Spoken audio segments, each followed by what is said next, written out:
Hello everybody, Andrew Casey at Hypersanity Books. Today we're talking about romance novels and romance within fiction.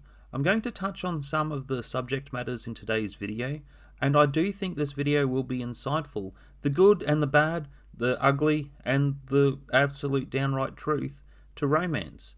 For now, we'll just get into it.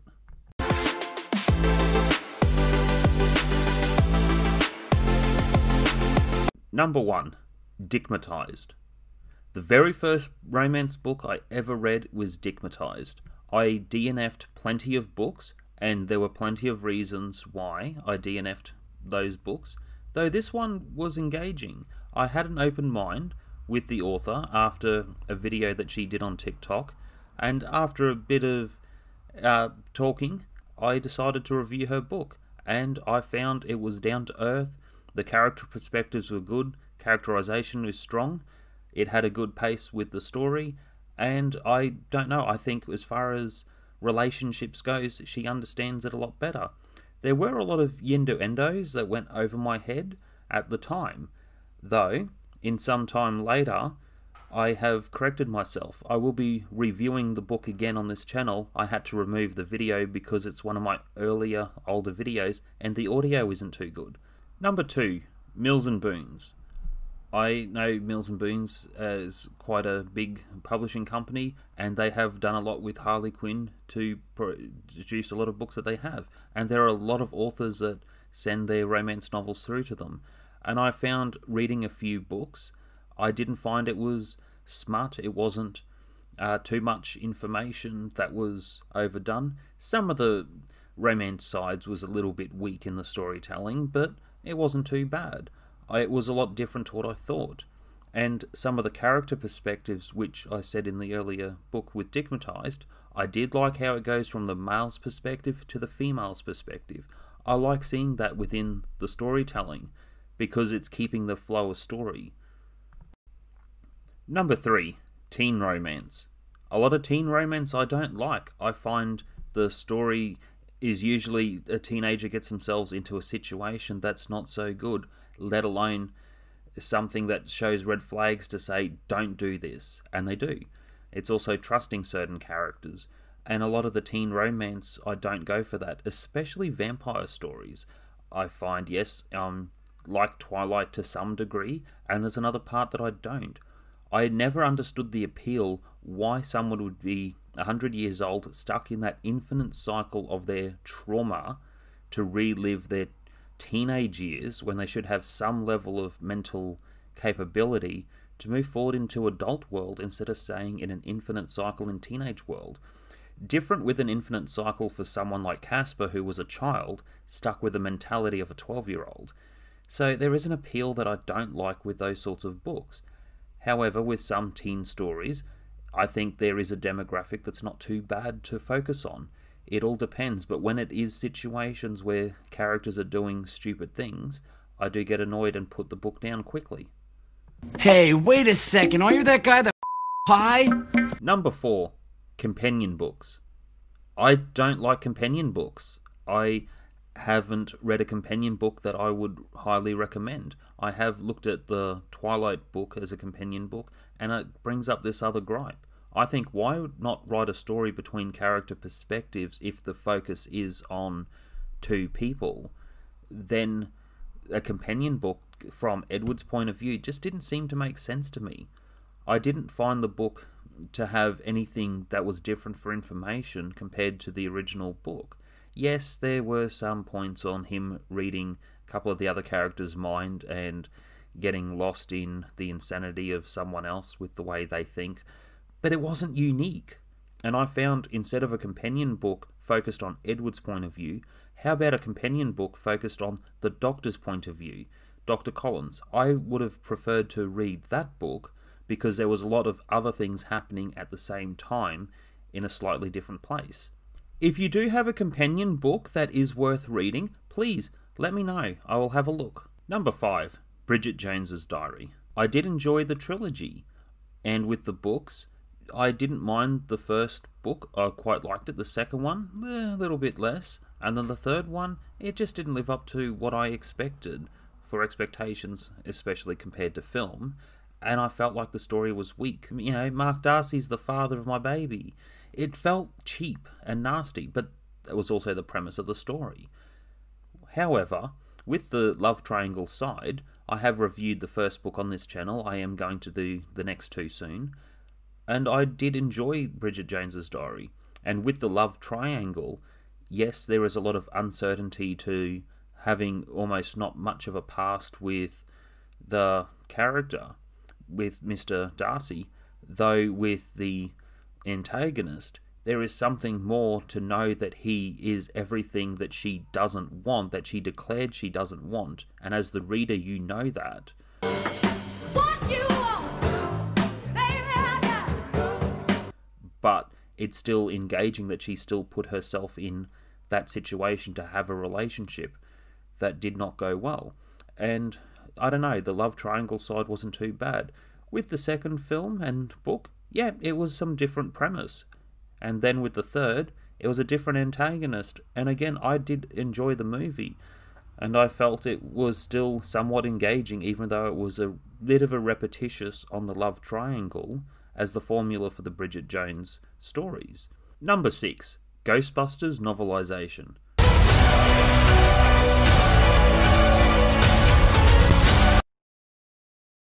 Yeah, I'm going to touch on this one. I did a most recent review on my other channel, Hypersanity audiobooks, and with the Peter Venkman character, the one that Bill Murray played, even though in the movie, and yes, with some deleted scenes, and I confirmed a few more references, that yes, there are some other things that make his character highly questionable, though the Dana Barrett character also has strong boundaries set, which was clear in the first and second movie, especially.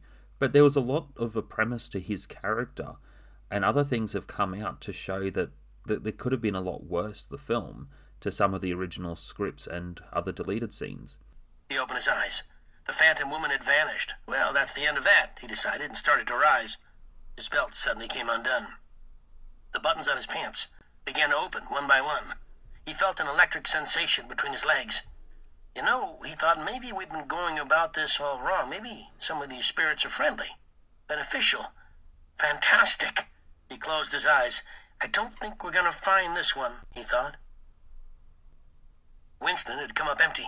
If there was a ghost at Fort Detmering, it was a real quiet one. Though, with the protagonist as the love interest to following someone with an unhealthy mind and the way they see things, especially with the novelisation or audiobook, it is even more disturbing when the protagonist is more of the romantic antagonist. But again, the movie worked and the audiobook was really something a little bit different. And then when you do compare certain scenes, yes, Peter Venkman is certainly someone who seems like a real life predator. Number 7, The Notebook. I haven't read The Notebook in about 12 years, and I've grown a lot since then and developed with relationships to think I deserve to give it a proper reread, and I think I could learn something more from reading the book over a second time. With the movie, I will say the whole Ferris wheel incident, there is nothing romantic about that situation. However, the realistic side of the story was focused on real situations in arguing, real conflicts with her side of the family and how he felt like he wasn't good enough. They're real situations. There is also the other point with the film, as they did reconnect and there was that love triangle story of going back to him without realizing that it wasn't him as the reason they had no contact.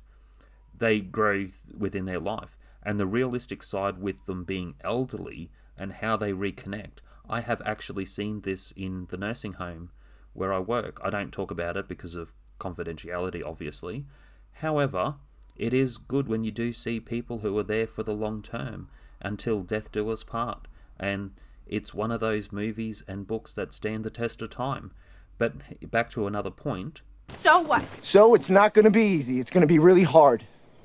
And we're going to have to work at this every day, but I want to do that because I want you. There is no easy way. No matter what I do, somebody gets hurt. Would you stop thinking about what everyone wants? It is realistic, the example given of how some relationships are going to get tested, and most of the time they will be tested to this type of extreme, where you need to make a decision if you want the relationship or if you don't want the relationship. It's harsh, and the reality on what he's saying with fighting and arguing all the time, he's being realistic, because it's going to be a lot of hard work to make a relationship work. Number 8, Till Death Do Us Part. I want to touch on the movie Up. I know this one is a tearjerker, and a lot of the story with what Pixar did, it showed the story with the music and all the different things they went through within their life. And there is a part of having regret, because their goal and dream could not be obtained. And a lot of things that they wanted to do in their life could not be obtained, such as having children. And with the story, it's one of the biggest points of storytelling is from the beginning, to show that they loved each other. And there is another part that gets missed. With Up, it's more about the story of how much he loved her, and her accepting that he needs to move on to another phase of his life without her. And I think that gets missed to what some of the story is actually about. Number 9, Child Death. His face hurts. And where is his glasses? He can't see without his glasses. Put his glasses on. This is the saddest one to touch on.